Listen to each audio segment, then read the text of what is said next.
svjetanje dana, u tihim noćima od zvjezdanog sna.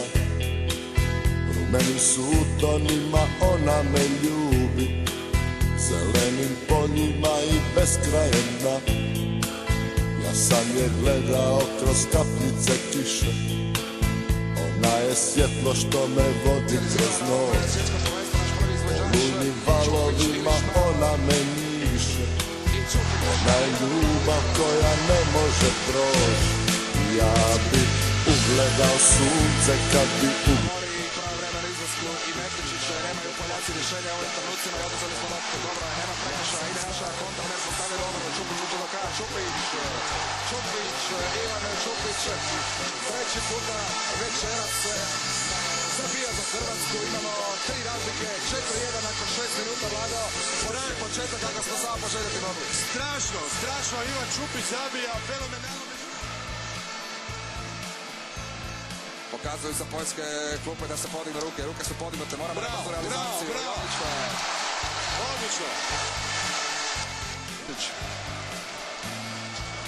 Metličić liže šut i Metličićev tipičan gol, odlično rješenje. Prekršaj, to je baš onaj Artur, ili kako su ga Poljskoj prozvali, kralj Artur, koji je zabio sa svoje polovice u tim posljednjim sekundama protiv Norveške. Ovdje je Blažen Zalacković zabio prvi gol. Strašan gol Blažen Zalacković. Možda odemo na odmor sa prednošću od barem jednog gola. Nema na Blaža Kalackovića koji ovo inače zabija. Genijalno. Palić ima rješenje za Lorija. Valčić od crtu bori, odlično razbijena, izigrana 6-0 poljska obrana. Starano prednost koju smo držali sredina prvog poluvremena. Tako treba koristiti sve prilike, sve šanse, jedino na takav način se može doći do pobjede. I Čupić gura, još jednom Ivan Čupić, 19-14, sada naša najveća prednost, 5 razlike. Duvnjak poteže koji stopa i to je neobranjivo, opet imamo plus 7. Vjetar u leđa 23-16 je i dalje velika prednost Hrvatske. Ali što je krasno, mi igramo s igračem manje kao da imamo igrača više, mi križamo, mi se dodajemo, mi se razigravamo i na kraju zabijamo gol. Na kraju zabijemo atraktivni gol sa igračem manje. Bio golman, znaš koliko je to puno? To je strahovito puno. Inače, što turnir odmiče kraju, to pada postotak obranjene lopti kod golmana. A evo, mi imamo obrnutu situaciju, ovdje postotak raste. Ko bi drugi nego Ivan Čupić, još jednom u bliži kut, to je još mala zabio 12. gol fenomenalnog Čupića. Reći ti još jednu stvar što se Line tiče, puno smo razgovarali u zadnje vrijeme. Lino je rekao da je naša misija ne samo osvojiti medalju, naša misija je promovirati rukomet i pozitivu, a to upravo ovi dečki rade. Oni promoviraju rukomet na najbolji mogući način.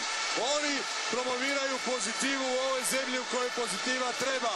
I na kraju ja bih još apelirao na ljude koji to mogu učiniti.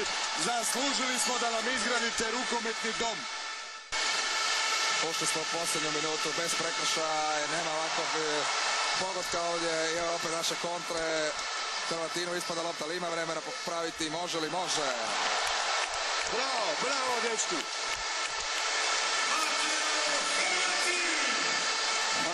Mateo Hrvatin, prvi gol u polufinalu.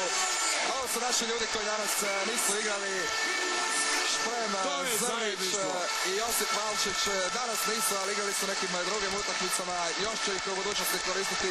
Lino Červar počinje slavlje ovdje, odnosno slavlje već traje, ali stvarno sada svi s nestrpljenjem čekaju kraj Franka Lemea i Benda Urlika, jer više nitko ne prati što se događa na terenu. Igor gleda gdje će loptu baciti. Ajmo Igore, u tribine. Bravo dečki, medalja je naša. Vori za povijest, Hrvatska za povijest, Hrvatska u finalu svjetskog prvenstva.